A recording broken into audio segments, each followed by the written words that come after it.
আমি তো করি নাই কিছু, আমি কিছুই নিয়ে আসি নাই, আমার তো কিছুই নাই। কেন বলতেছেন আমার জমি, কেন বলতেছেন আমার ক্ষেত, কেন বলতেছেন আমার ছেলে, কেন বলতেছেন আমার মেয়ে, কেন বলতেছেন? কে বলছে আপনার মেয়ে?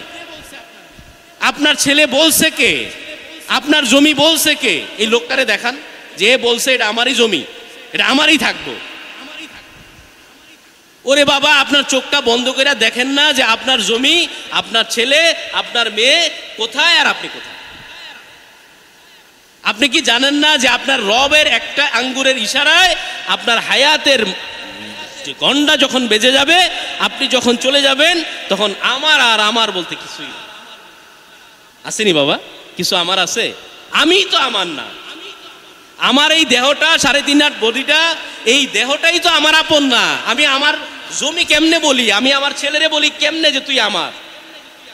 আমার এই 3.5 বডিটা যদি আমি আমার 3.5 বডিটা দিয়ে আমি ভালো কাজ না করি, আল্লাহর কসম কিয়ামতের মাঠে মিলিয়ে নিবেন। আপনার এই হাত, যেই হাতে আমার মোবাইল ধরে আছি, আমার এই হাত বলবে যে আল্লাহ এই হাত দিয়া খতিব সাহেব আরেকজনের টাকা মাইরা খাইছে। আমি হাত বলতেছি, হাত। আমার এই মুখ বলবে জবানকে বন্ধ করে দেয়া হবে, তুই চুপ থাক। চোখ বলবে খতিব সাহেব এই চোখ দিয়া মানিকগঞ্জে যাওয়ার সময় 2টা মেয়েরে খারাপভাবে দেখছে তো দেখছে, আমি চোখ সাক্ষী দিলাম।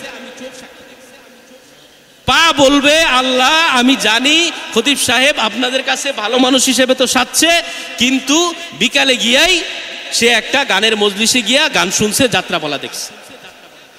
আপনি কেন বলতেছেন যে আপনার চোখ আপনার, আপনার হাত আপনার, আপনার পা আপনার, আপনার পেট আপনার?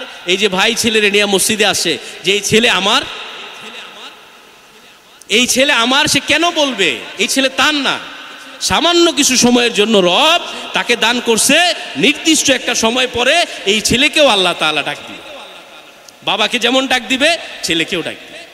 বাবা হয়তো আগে, হয়তো বা ছেলে পরে, কিন্তু এই ছেলের জন্য তার মহাব্বতের পরিমাণ কত বেশি।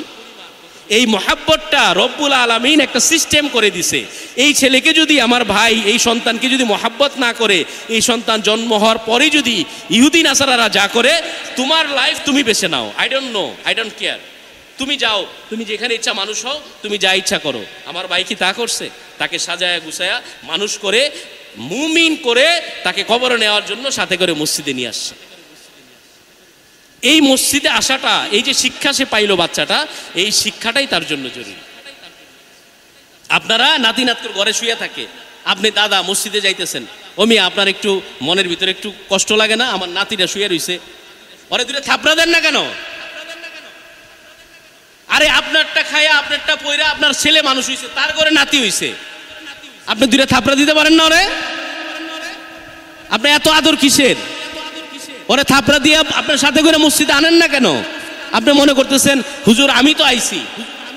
আপনার আহাল আহিয়াত, আপনার ছেলে সন্তান, নানা নাতি, সমস্ত কিছুর জন্য আপনাকে জিজ্ঞেস করা হবে যে তুমি নামাজ তো পড়লা ঠিক, তোমার নাতিরা যে ঘরে শুয়ে মোবাইল দেখতেছে তুমি কি করছো?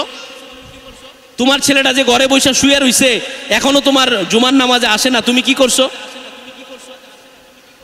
আমার হাত পা কোনো কিছুই আমার না, কোনো কিছুই বাবা কি আমার না। আমাকে আমার রবের সামনে দাঁড়াইতে হবে।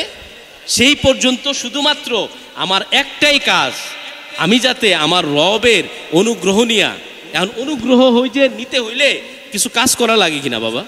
আজকের লা হাওলা ওয়ালা কুওয়াতার কথা বলছে, এটা দিয়ে শেষ করি।